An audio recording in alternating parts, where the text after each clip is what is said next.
Нови критериуми за субвенционирање на житните култури. Производителите на пченица, житни и индустријски култури, доколку употребиле сертифициран семенски материјал, ќе добијат субвенција од 12.000 денари за хектар за минимум засејана површина од 0,3 хектари. За површина од 5 до 50 хектари со употребен семенски материјал, земјоделците може да добиваат по 14.400 денари за хектар.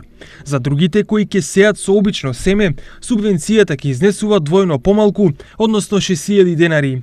Финансиската поддршка ќе се намалува и процентуално во зависност од големината на засеаните површини.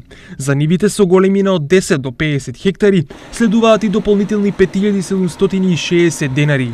Услов е да се употреби сертифициран семенски материјал и да се добијат просечни приноси повеќе од 4.000 кг за пченица, 3.000 за другите житни култури или 1.800 кг по хектар за сончоглед.